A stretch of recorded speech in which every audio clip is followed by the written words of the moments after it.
Indian railway luxury യാത്ര പ്രദാനം ചെയ്യുന്ന വന്ദേ ഭാരത് ഉൾപ്പെടെയുള്ള ട്രെയിനുകളിലേക്ക് നൽകാനുള്ള ഭക്ഷണം പാചകം ചെയ്യുന്ന സ്ഥലത്താണ് മോശം സാഹചര്യം കണ്ടെത്തിയത്. അതേ തുടർന്നാണ് ഇന്നിപ്പോൾ പരിശോധന നടത്തുകയും ലൈസൻസ് ഇല്ല എന്നുൾപ്പെടെയുള്ള കാര്യങ്ങളടക്കം കണ്ടെത്തുകയും ഒക്കെ ചെയ്തത്. ഇവിടെ നിന്നാണ് ഈ വന്ദേ ഭാരത് അടക്കമുള്ള ട്രെയിനുകളിലേക്ക് ഭക്ഷണം വിതരണം ചെയ്യുന്നതെന്നാണ് മനസ്സിലാക്കാൻ കഴിഞ്ഞിട്ടുള്ളത്. ഈ ഭക്ഷണമാണ് വന്ദേ ഭാരതിൽ വലിയ പൈസ മുടക്കി ആളുകൾ യാത്ര ചെയ്യുമ്പോൾ കഴിക്കുന്നത് എന്നതാണ് ഏറ്റവും വലിയ ദുർവിധി. എന്തായാലും നമുക്ക് ആളുകളുടെ അടക്കം പ്രതികരണങ്ങൾ ഒന്ന് തേടി നോക്കാം.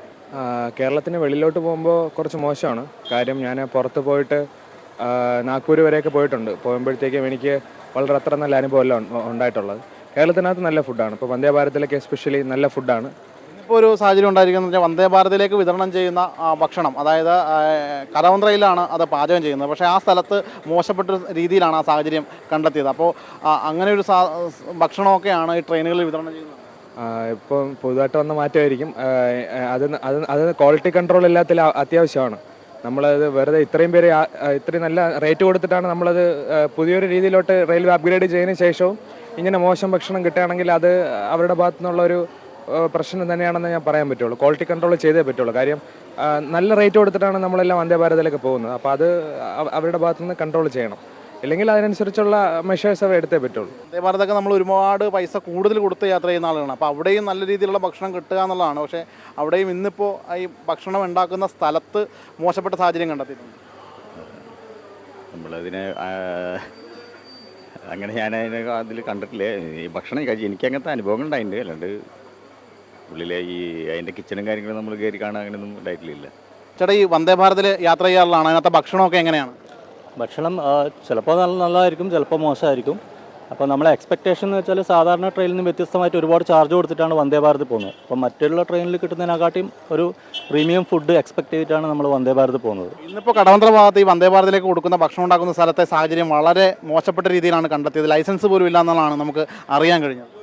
അതെ, അത് അങ്ങനെ ഉണ്ടായിട്ടുണ്ടെങ്കിൽ അത് വളരെ മോശം സംഭവമാണ്. കാരണം എന്ന് വെച്ചാൽ നമ്മൾ ഈ പറഞ്ഞല്ലോ, ഓൾറെഡി നമ്മൾ വലിയ ചാർജ് കൊടുത്തിട്ടാണ് ഈ വണ്ടിയിൽ പോകുന്നത്. അപ്പോൾ തൽക്കാലിനൊക്കെ 2000 എബോവ് വരുന്നുണ്ട് ഒരു ചെറിയ ഷോർട്ട് ഡിസ്റ്റൻസ് കവർ ചെയ്യാൻ തന്നെ. അപ്പോൾ അതിൽ നിന്ന് കിട്ടുന്ന ഫുഡിന് ആ ഒരു ക്വാളിറ്റി ഇല്ലെങ്കിൽ അത് നമുക്ക് വേർത്തല്ല. അപ്പോൾ ആളുകൾ നല്ല ഹൈ എക്സ്പെക്റ്റേഷൻ വെച്ചിട്ടാണ് ഈ ട്രെയിനിൽ പോകുന്നത്. ആളുകളിപ്പം even in domestic in between Kerala ഫ്ലൈറ്റൊക്കെ ഒഴിവാക്കിയിട്ടാണ് ഈ വണ്ടിയിൽ ട്രാവൽ ചെയ്യുന്നത്. അപ്പോൾ അതിനനുസരിച്ചുള്ള ഒരു ക്വാളിറ്റി എന്തായാലും അഷ്യൂർ ചെയ്യേണ്ടത് നിർബന്ധമാണ്. തീർച്ചയായിട്ടും യാത്രക്കാർ പറയുന്നത് പോലെ ആ ഒരു ക്വാളിറ്റി ഉറപ്പാക്കുക എന്നുള്ളതാണ്. പക്ഷേ അത് നമുക്ക് പല ഘട്ടത്തിലും സാധിക്കുന്നില്ല എന്നാണ്. കഴിഞ്ഞ ദിവസം ഞാനിപ്പോൾ ഇതുമായി ബന്ധപ്പെട്ടിട്ട് വന്നപ്പോഴത്തേക്ക് ഇവിടുത്തെ തൊഴിലാളികളായിട്ടുള്ള ആളുകൾ പറഞ്ഞൊരു കാര്യമുണ്ട്. കഴിഞ്ഞ ദിവസം വന്ദേ ഭാരതിലേക്കുള്ള ഭക്ഷണം, ആ ഭക്ഷണം ഈ എയർപോർട്ടിലേക്ക് ഈ റെയിൽവേ സ്റ്റേഷനിലേക്ക് കൊണ്ടുവന്ന സമയത്ത് ഈ ഭക്ഷണം അവിടെ മറിഞ്ഞു വീഴുകയും തുടർന്ന് ആ മറിഞ്ഞു വീണത് പൊട്ടി പുറത്തേക്ക് പോയിരുന്നു. അത് എടുത്ത് പാക്ക് ചെയ്ത് അതേപോലെ ട്രെയിനിലേക്ക് കയറ്റുന്ന ഒരു സാഹചര്യമൊക്കെ ഉണ്ടായി എന്ന് ഇവിടുത്തെ തൊഴിലാളികളടക്കം നമ്മോട് പങ്കുവെക്കുകയുണ്ടായി. എന്തായാലും അത്തരം പ്രവണതകൾ സ്വാഭാവികമായിട്ടും ഈ ഭക്ഷണം ഉണ്ടാക്കുന്ന ആളുകൾ ഇതര സംസ്ഥാനക്കാരാണ്. അപ്പോൾ അവരിൽ നിന്നാണ് ഇത്തരത്തിലുള്ള പ്രവണതകളും മറ്റുമൊക്കെ ഉണ്ടാകുന്നത്. അത് ഈ വലിയ പണം കൊടുത്ത് ഈ യാത്ര ചെയ്യുന്ന ആളുകൾക്ക് കൃത്യമായ രീതിയിൽ ഭക്ഷണം ഉറപ്പാക്കേണ്ട ചുമതല റെയിൽവേക്കാണ്. അത് റെയിൽവേ കൃത്യമായ രീതിയിൽ നിർവഹിക്കേണ്ടതുണ്ട്. അതിലെ പാളിച്ചകളാണ് ഇപ്പോൾ നമ്മളിപ്പോൾ കാണുന്ന ഈ രീതിയിലുള്ള, അതായത് ലൈസൻസ് പോലും ഇല്ലാത്ത ഇടങ്ങളിൽ നിന്ന് ഈ ട്രെയിനുകളിലേക്ക് ഭക്ഷണം എത്തുന്ന ഒരവസ്ഥ ഉണ്ടാകുന്നത്.